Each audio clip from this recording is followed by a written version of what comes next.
Hey everyone, welcome to the Super Happy Media Fun Time Show. With me are Matt. Say hi, Matt. Hi. Michael from Retro Game Standard. Hey, it's me, Franklin. And I'm Sean. So, since this is our first podcast, we're going to break it down for you. We're going to start off by talking about the news that we've been interested in hearing about this past week. As the title says, we're going to be talking this week in the main section of our show about two movies. Talk about Terminator Genisys and the movie Hook. On to the news for this week. Turn it over to Michael. Alright, the first story is from Push Square. It's titled, Weirdness. Man blames PlayStation for his bad driving. So a 24-year-old man sped through the town of Grantham without a license or insurance, and he told the judge that he had learned to drive on a PlayStation. Says the joyrider has now been jailed for a year and banned from driving for at least 3. The judge told the man, "You were driving like a PlayStation game. You drove as fast as you could in a video or a PlayStation game without any care for those around you." Just goes to show you can learn a lot of stuff from video games. Yeah! And from Nintendo Life, a prototype cartridge for the game Viewpoint 2064, the sequel to the 1992 Neo Geo shooter Viewpoint, was sold for $3,000. Also making news, the PS1 title Mega Man Legends came out on the PSN recently. This may be in response to Mega Man creator Inafune's Kickstarter campaign to create a game similar to Mega Man Legends called Red Ash, which was a spin-off of his Kickstarter game Mighty No. 9. Though the Kickstarter failed to reach the goal with backers, company Concept was able to secure funds from a private company in order to create the game. So this may be an attempt by PlayStation and Capcom to capitalize on the money before the Red Ash comes out. In yet further evidence that modern game publishers just don't care, the Tony Hawk revival, Tony Hawk's Pro Skater 5, was released completely broken. They later had to issue a patch that was larger than the entire game. Also this week was the surprise announcement of the release from the creator of the video game The Stanley Parable, a game called The Beginner's Guide. So far, I've been playing it a bit.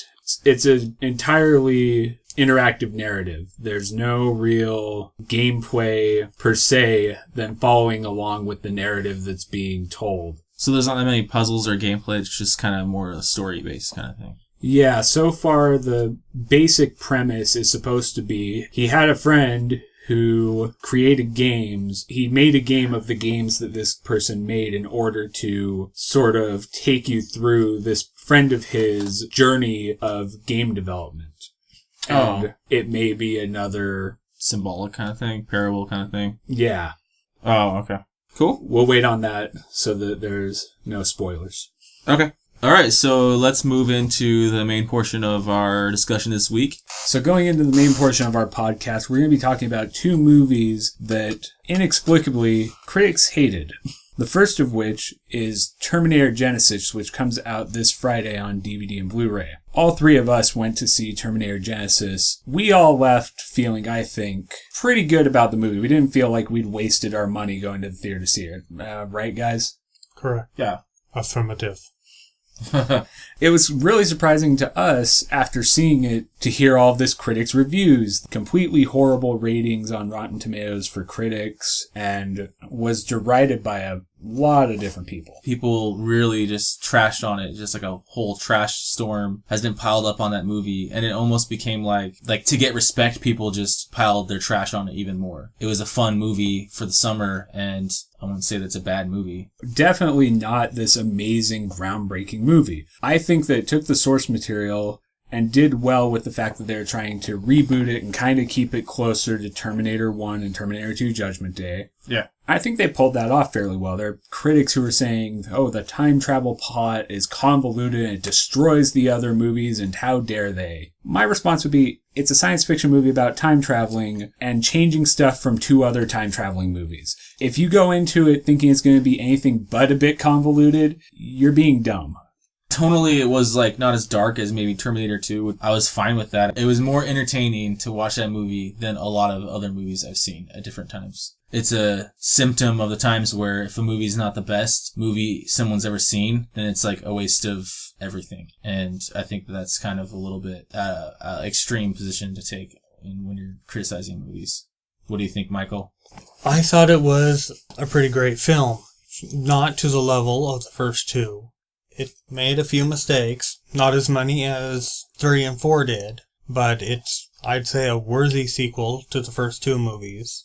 The one problem I would say it has is that it was relying on the next two movies to tell more of its story. That might be why some critics found it convoluted, is that there are unanswered questions about the timeline. Creators have revealed that the T-5000, which is basically Skynet incarnate, comes from a completely different timeline. Now it's not just about time travel, but travel between universes. Another thing that I heard people level with is that they say completely destroyed the other two movies. You know, it ended with Kyle Reese being still alive, and why didn't they kill him off? That's totally changing things. And the thing that I think, there's still plenty of other movies to kill Jai Courtney, guys. I mean, you probably would have got your wish if, we were able to go through with these sequels, but now they're on indefinite hiatus. Well, that's actually a pretty stupid criticism of the movie, because the entire premise of the series is going back in time and changing things. Yeah. That's the basic premise that drives the whole plot. If they end up making more sequels tying into Genesis, everybody thinks Skynet's destroyed. Everything's going to be really good now. And then the after credits scene is, well, Skynet's still alive. You failed.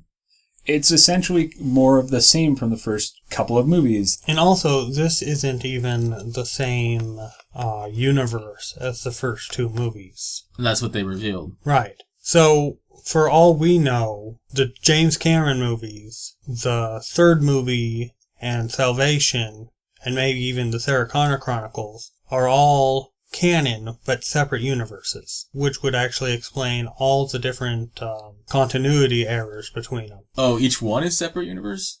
Could be. Oh, okay. Well, I know that after we saw the movie, we sat around theorizing about how the timeline could make sense and how you could fit everything in there. And I think we made quite a bit of sense out of it, because I remember we came to the conclusion that every time a Terminator goes back in time, it would change the future completely. That wouldn't necessarily mean that it changes it enough to stop the war from happening. So that's why it could continue on, and then you could have another person get set back again. They wouldn't change enough to have the war stop. So we've talked about the criticisms leveled towards it and our kind of responses to it, but what are some things that you guys enjoyed about the movie? Oh, that was worth my time and money. Some good laugh out loud parts where Arnold was funny. Then there was some really good action setups that they did. And they did a lot of stuff that was unexpected going forward in time. I loved the parts in 1984, how they changed things up and changed the dynamic between Sarah and Kyle. J.K. Simmons' role was fairly small, but it was a highlight. It was everything that he was doing was just fun to see. I also enjoyed seeing more of the last battle in the future, where they capture Skynet's headquarters, something that we were actually supposed to see at the beginning of Terminator 2 and was cut for budgetary reasons. I really enjoyed the fact that they delved more into the effects of time travel, whereas before it was just, well, they traveled through time, now there's an action movie.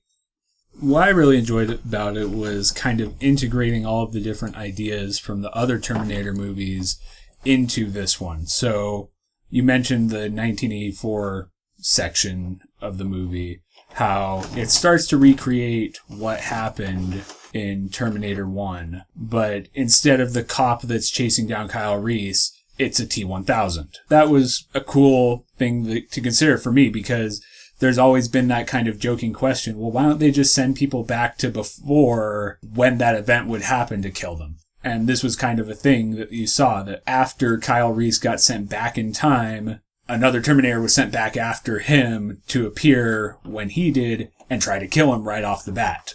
Idea that Skynet would send a Terminator back not just to kill John Connor, but to jumpstart its production. So you see the part where John Connor, having been Terminatorized is now working for Genesis and essentially creating Skynet and all of the technologies for liquid metal Terminators, completely jumping over the T-800 series. Up until this point, it's just been Skynet, send somebody back to try to stop the humans, and it's running its head against a wall.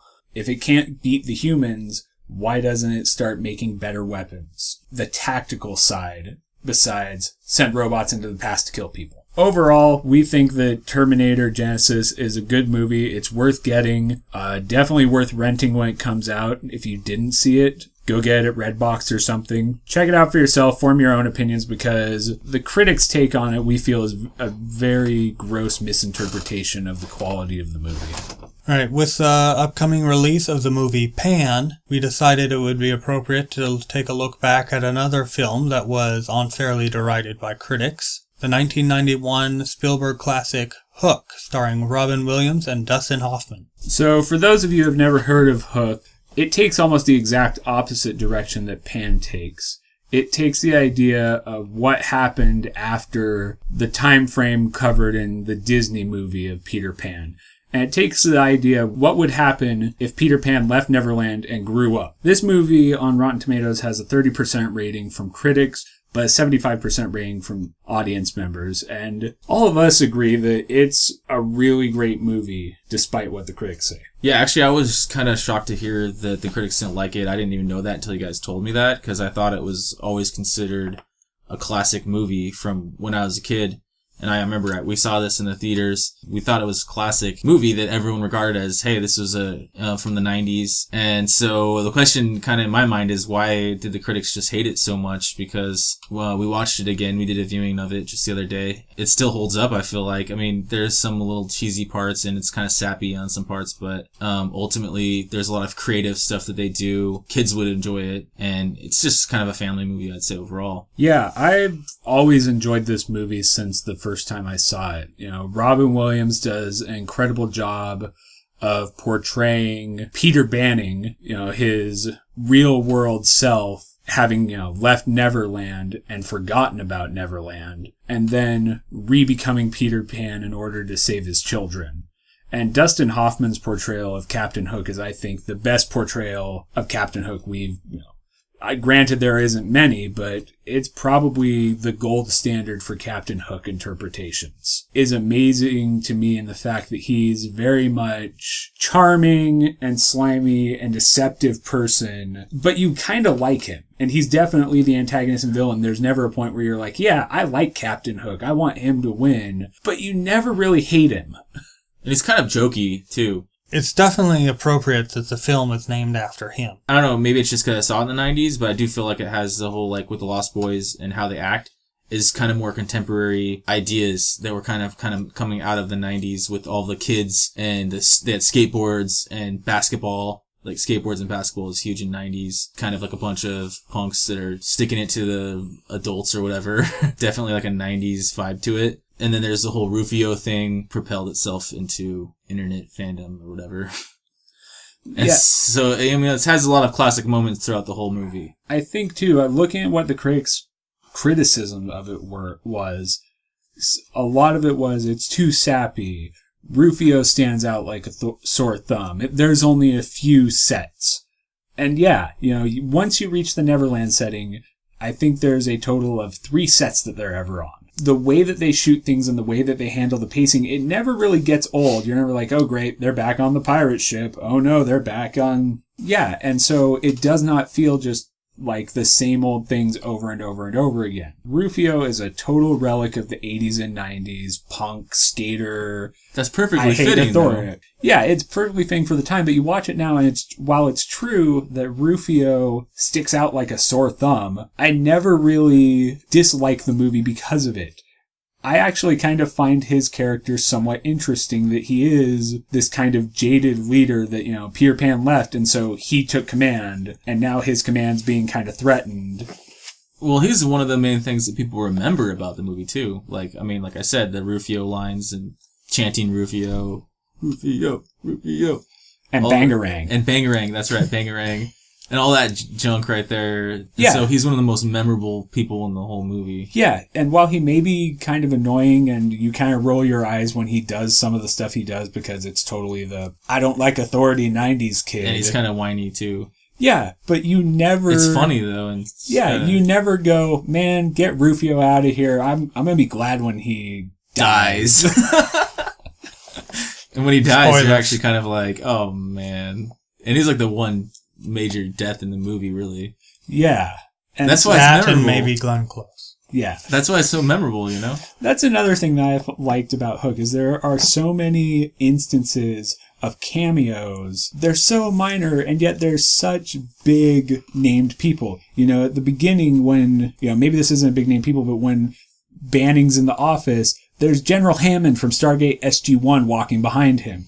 When his kids get kidnapped, you have Phil Collins from Genesis as the police inspector. You know, you have Glenn Close as the random pirate who gets thrown in the boo box. And there's just all of these different cameos. Gwyneth Paltrow as young Wendy. Exactly. You have all of these different people in these roles, and they, like, are only in it for a few minutes. And David Crosby keeps popping up as a pirate. Also, we haven't mentioned Bob Hoskins in this.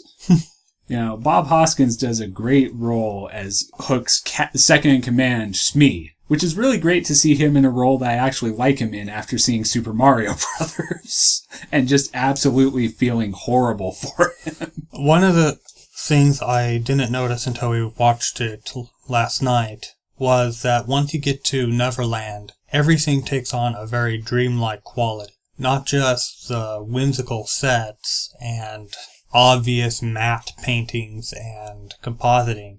Also, just the story structure, how things just kind of seem to happen without any rhyme or reason. Kind of disjointed, not in a way that leads to viewer confusion. And the way the characters keep forgetting what their motivation is and what's happened before, and then they're like, oh yeah, I'm supposed to be doing this, and they try and get back on track, and then gradually they forget again. And it's just a really interesting thing they did. When their family's flying to London, the captain of their plane is actually Dustin Hoffman doing Captain Hook's voice, which was very interesting to notice that this is your captain speaking, and it's Captain Hook, more or less. And then, yeah, you have Shmi as the, you know, window washer / bottle cleaner up guy. While you're in the house, Toodles, the guy who's lost his marbles, is first hearing the dog barking Hook.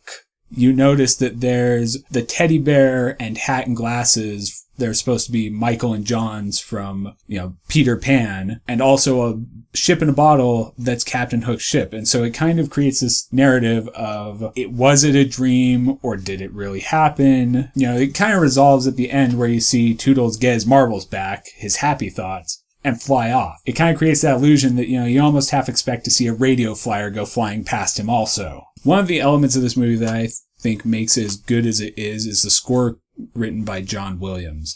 Flight to Neverland is probably one of my favorite standalone John Williams tracks ever. The kind of adventure-sounding kind of pirate theme Magical. with the deep horns that breaks into the kind of lilting and fast-paced swooping sound that's supposed to be when Peter Pan's flying. I think without it wouldn't have been nearly as good. It's interesting that this was originally planned to be a musical, and you can see elements of that still in the film. Some parts feel like they're about to lead into a musical number, and some parts are almost a musical number, but more subdued, what a musical would actually feature. So, really, Hook is one of those movies that it's a timeless classic. You know, the critics said it was too sappy, too campy, but I'll be honest, I've never had a problem with the occasional kind of sappy, emotional movie if it's well done, and Hook's one of those. You can get it online for $10 or less for the DVD, and it's definitely a movie that I would recommend be in everybody's collection. If you enjoy the Peter Pan story that, you know, is brought forward by Disney, this is a worthy successor in that same story of continuation of what happens after Neverland that I think just about anyone can enjoy.